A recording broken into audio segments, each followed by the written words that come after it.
The next question is, I wish to remain anonymous from Mississauga, Canada. My question is regarding the migration answer you gave. What if the migration to Canada was to avoid harassment and violence in Pakistan?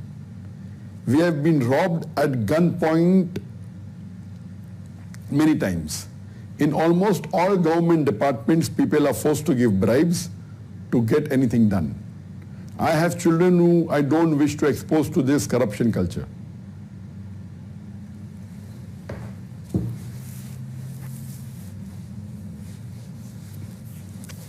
The question posed is regarding the answer I gave earlier on migration, that a Muslim who's living in a Muslim country should not migrate to a non-Muslim country. It is not permitted, especially for a better living, etc. So based on that answer, she's asking that what if I migrate to Canada, because in Pakistan I have been robbed many a times at gunpoint and this corruption, and I don't want to expose my children to corruption. Point number one. As I mentioned in my earlier answer, that Allah clearly states in the Quran, in Surah Nisa, chapter number 4, verse number 97, that when the angel of death comes to take the soul of the person who died and asks the person, how were you? And he says that we were oppressed and weak. So the angel replies, is not the earth of Allah vast enough for you to migrate? This verse was revealed specially for Muslims living in non-Muslim countries, in non-Muslim areas. So if you're a Muslim living in non-Muslim area, and if you cannot follow your deen, you cannot practice all your fara'id, it becomes a fard for you to migrate.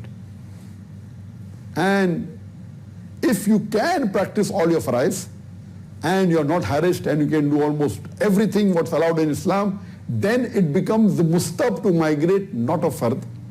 But I don't know any non-Muslim country today in the world where you can practice all your fara'id and no one harasses you. There can be certain parts in certain countries where it's possible, but as a whole, any country where everywhere you can practice Islam, I don't know such a country, such a non-Muslim country, where you can practice everything without being harassed. Yes, you can be less harassed in some countries.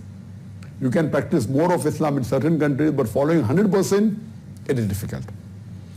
In such conditions where it's possible to practice Islam and not being harassed, then become mustab to migrate and becomes makruh to continue to stay.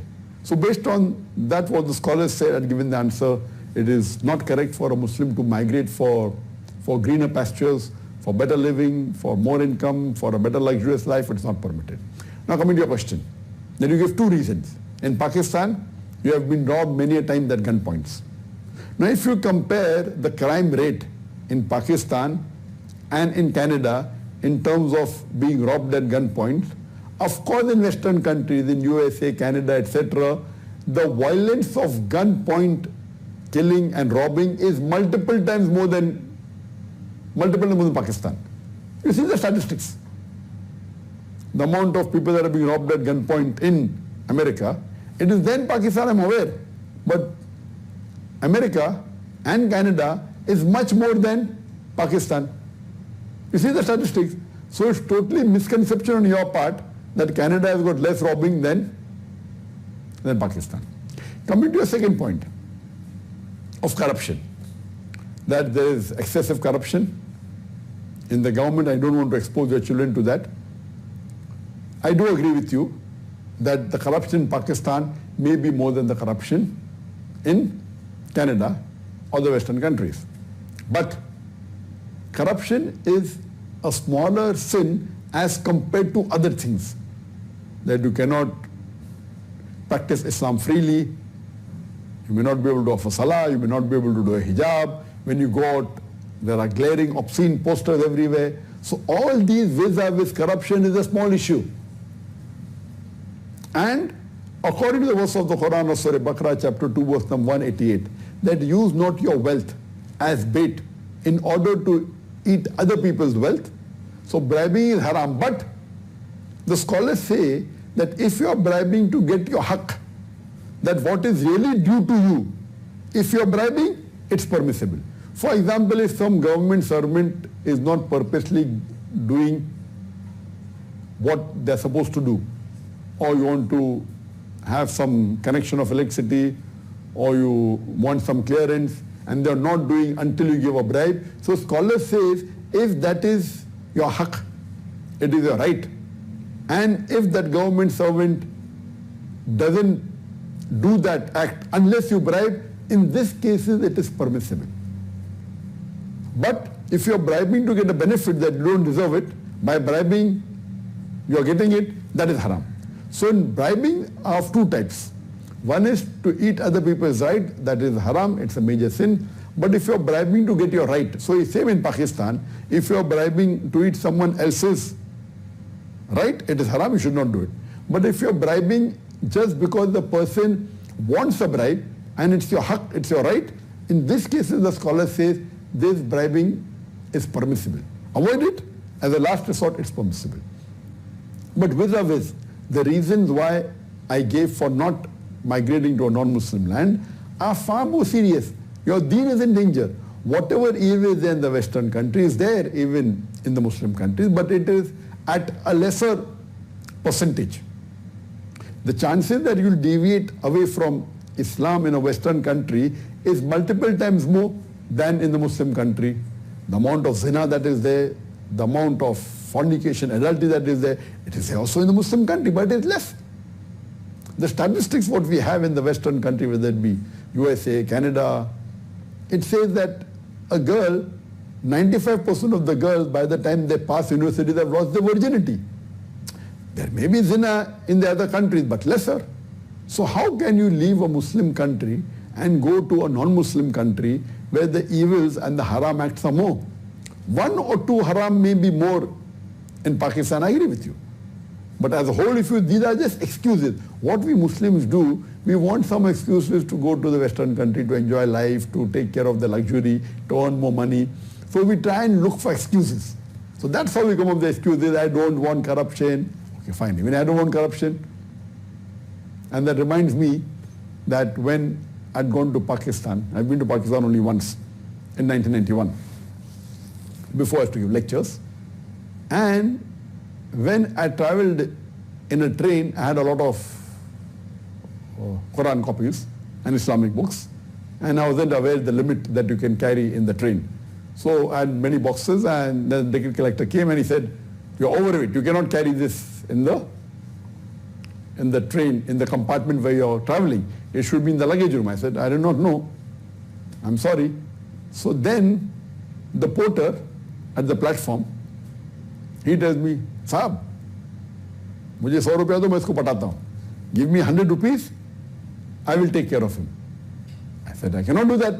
Bribing is haram." So then I went and I spoke with the ticket collector, and I came back. Then the porter is asking me, "Sir, how much money did you bribe him?" I said, "I did not bribe." Like, "Please tell me, how much did you bribe?" I said, "I did not bribe." He got angry. "Why are you telling me lies? Jhut kyun bol rahe?" That means the porter was confirmed. He was 100% sure that the ticket collector will not let me go without taking a bribe. Actually, when I spoke to the ticket collector, I wasn't known that time, and I used to give public lectures, but Allah had given me the knack of speaking. So I spoke to him. You know what he told me? "I will leave you only under the condition you have tea with me." So this porter, he could not believe that how can the ticket collector not take bribe for me. So alhamdulillah, so I know that bribing is very common in Pakistan. It's more common than most of the other countries. But this is a smaller problem. The other evil that is there in the Western countries, you're playing with fire.